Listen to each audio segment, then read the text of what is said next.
Hello,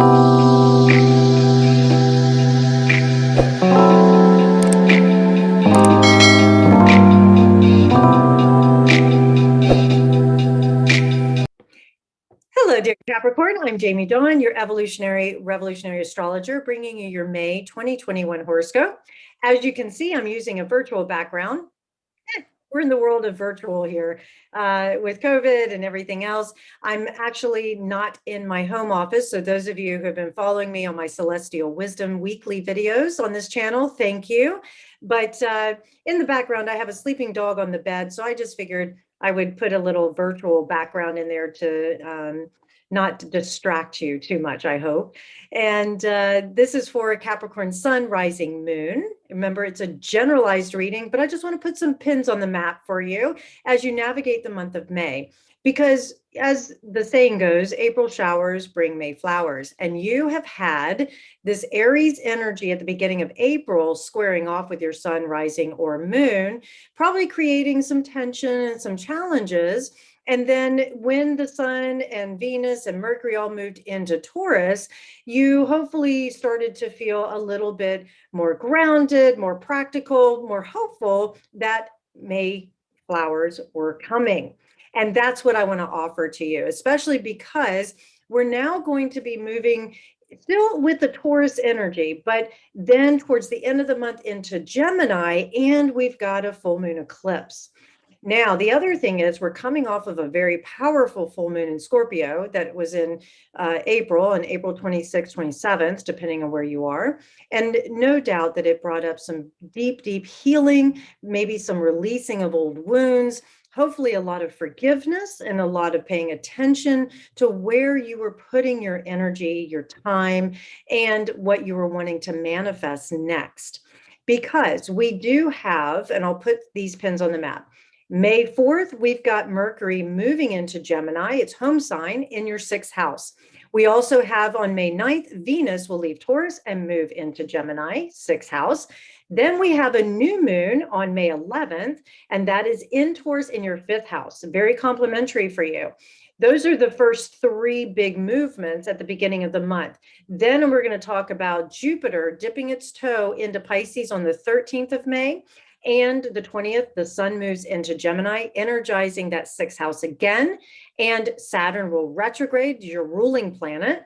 It retrogrades until October 10th. And that's going to be in your 2nd house of income and values, possessions, that self-worth, that sort of thing. And then May 26th is when we have this full moon eclipse in Sagittarius, and that's in your 12th house. So there's beautiful activation happening because then Mercury, and I'm going to circle back because I know you like cycles, Capricorn. I'm going to circle back to Mercury because it goes retrograde in Gemini at the end of May. So at the very beginning of May on the 4th, Mercury will enter Gemini, its home sign, where a lot of communication and activities, mental processing, the information that we receive, conversations that we have will most likely be on a very surface level, but there's probably going to be quite a lot of activity. And with this being in your 6th house, you may be talking a lot about your routines, your daily tasks. It may be that your to-do list grows exponentially and you need to delegate. Maybe you have a friend or you have a coworker that you're like, hey, we need to work together to get all these items done because there's no way I can do it by myself. And it's great because Gemini loves to connect. It loves to know the latest gossip. I would imagine office gossip is going to be really high for you, even though many people are going back to offices, but not everybody. And so things are still going to be quite virtual. That it's possible that you're going to have a lot of conversation that seems like you're talking a lot, but not getting a lot done at first. So if you are needing to get some things done towards the beginning of the month, it's a perfect time for you to communicate, hey, I need to step back here. I need to do some self-care, or I need to carve out or block out some time on my calendar to be able to check off some of these boxes. And I also want to make sure that everybody's on the same page. And so Mercury in Gemini offers the ability to kind of scatter the energy, if you will, to go, okay, guys, here's our project. These are the items. Who wants to take that role? Off you go. And then when Venus comes into Gemini on the 9th in your sixth house, she's going to then probably attract meetings and conversations and connections that you need to be able to say, where are we at? Are we still on time? Do we need to push deadlines back? And where can we give a lot of space and grace to some of the things that may not be happening? The other thing that sixth house is, as I mentioned, is health. Many of you Capricorns may be looking at ways in which you can have a conversation with a health professional. Maybe you're in talk therapy. Maybe this is where you're looking at your health and you're saying, I need to interview several trainers, or I need to interview several nutritionists, or I need to talk about what my goals are, what I really want to get done, and get the right person to help me do that. I would venture to say that, especially the first part of May, you'll be looking at your calendar and you'll be like really regimented about how you schedule your time. So it may be this new routine that kicks in. Part of that could be stimulated by this new moon in Taurus on the 11th, when it's in your fifth house, which is about romance in the love affair sense. I like to look at at fifth house as more of the initial connection, the flirtation, the creative expression, that you're having sex for the fun of it, not necessarily to transform and go into these deep, intimate places. That's eighth house.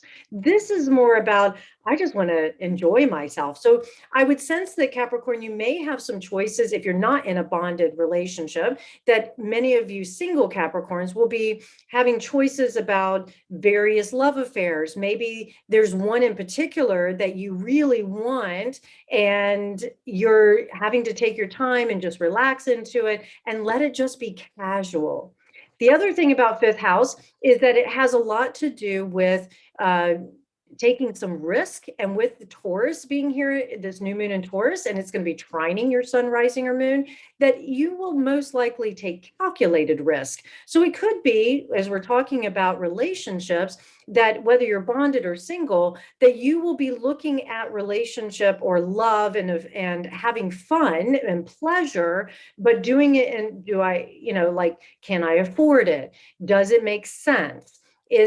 What kind of plan do I need to have in place in order to have this happen? I think about, for example, something like doing a rope course or a zip line. You have to call the place and you get it all set up, and you want to make sure that there's safety involved, and you show up at a certain time, and you have a lot of fun for 2 or 3 hours. You're exhausted, you work hard, but it's just a great time. That's what I would venture to say this new moon in Taurus is going to offer to you. And if you apply it to relationship, that you may look at the other person and you may say, I really want to do this with us, and I want to just have some more fun. And here's our budget. Here's the way in which I can show up, and let's see what we can build together over time.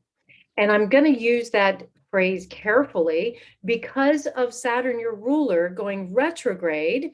And it does go retrograde on the 23rd. So here it is in your second house of income.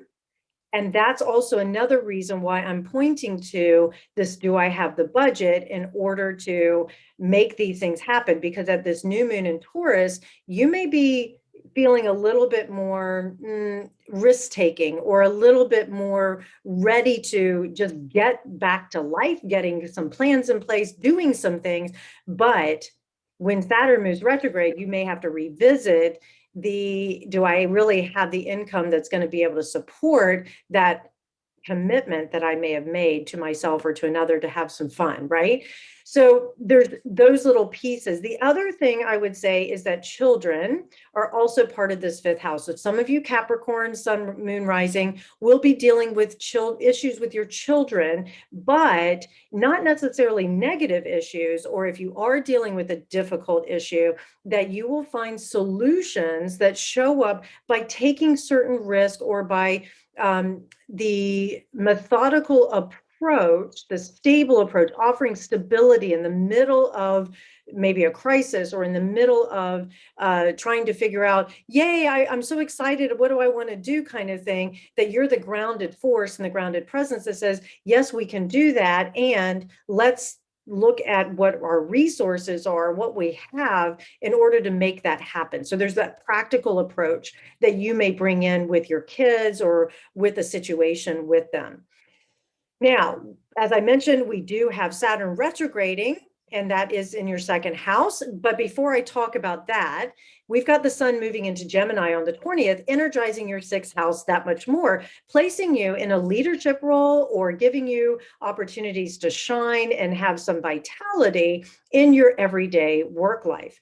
And so you may find that friendships and people that you need to connect with, they just magically appear, or that you're able to have these ideas and these conversations with others, and then you become the leader of saying, this is how we need to execute it, or this is what I need to do. I would also venture to say that some of you, because I'm going to point now to, stay with me, I'm bouncing around a little bit, but I'm going to point to this eclipse that's going to happen at the end of the month.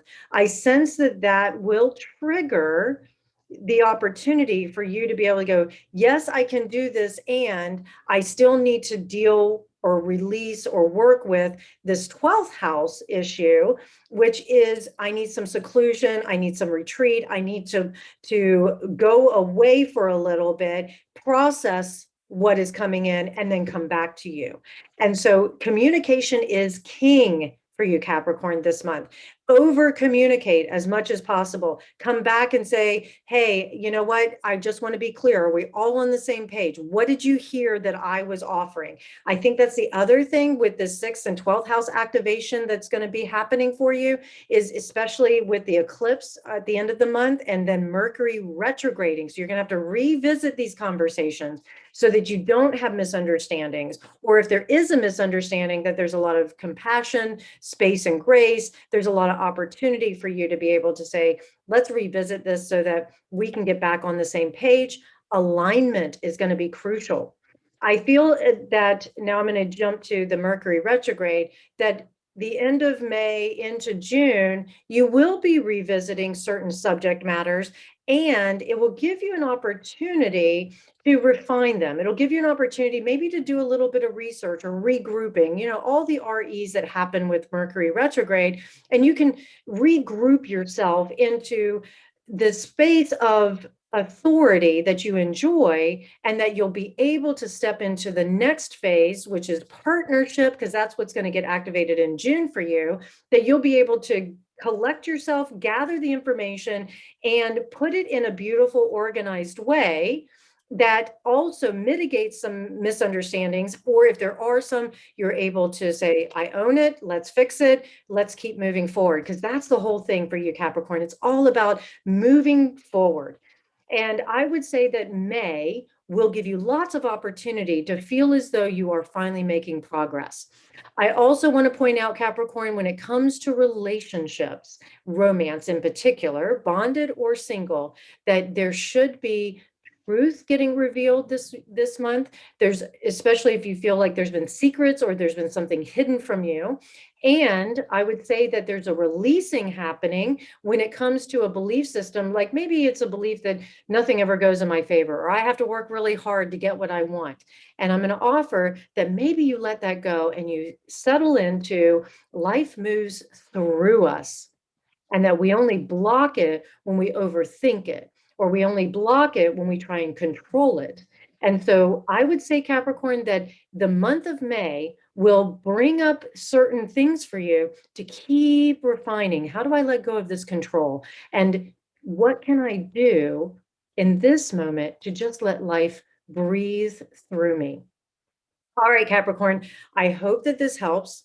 And let me just circle. I'm being told by Spirit, give you one more piece of information. So hang in there, because I try and keep these videos to a certain time, but when the information flows, it flows. And I just want to offer this, Capricorn.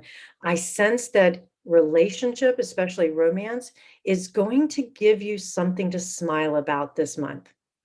Even if there's a releasing happening, some of you are going to have to release a relationship dynamic. Doesn't mean the relationship necessarily goes away, but maybe the way you're interacting with that person in order to have that next level of connection that you're seeking and that you truly want. It's time to raise your standards. The month of May is about raising your standards in every aspect of your life. Okay, Capricorn, I certainly hope that this helps. Please like, subscribe, share, comment. I look forward to hearing how it goes for you. And find me at jamiedawn.com. Have such a great month.